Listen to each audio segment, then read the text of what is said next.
Herbs. They're the most accommodating of plants, happy in the soil in your garden or in containers, even unusual ones like my customised wheelbarrow. In fact, they'll grow in any type of pot.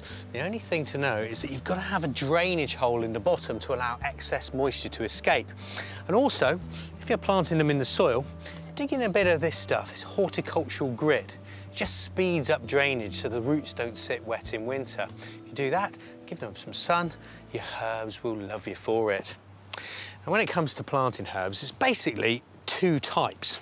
There are those like sage and rosemary that are perennial, and that means they'll come back year after year or stay as evergreens in your borders.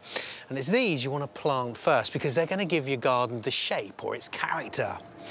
Now, one of my favourites is this sage, purple sage. It's been used since Elizabethan times, lovely in salads when it's young and fresh. Then I've got some winter savoury. Now, this is a cracking herb for stews that form a nice green dome through summer, topped with flowers that the bees just love. Now, rosemary does turn into quite a big plant, a really beautiful thing. If you like bacon, you've got to have rosemary in your garden. Now, not many gardeners grow this one. It's called sorrel, and its leaves have a flavour of a sort of tangy vinaigrette. And in between the perennial herbs, I'm going to put the summer holiday makers, herbs that are sun-loving and short-lived. This is one of my absolute favourites, is Greek basil. They are the most incredibly strong and tasty basil leaves you can get.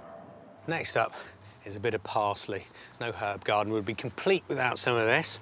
In Britain, we've always liked the curly, and that's because in days of yore, when gardeners and cooks would go out into the hedgerows to gather their herbs, you couldn't mistake it for fool's parsley or hedgerow hemlock, which of course is a poison. And finally, one of the most interesting basils around, red rhubarb. Now, this is a herb that will not only make your food taste good, make it look good as well.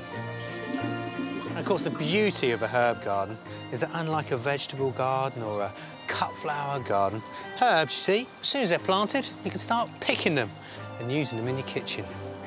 It's as simple as that.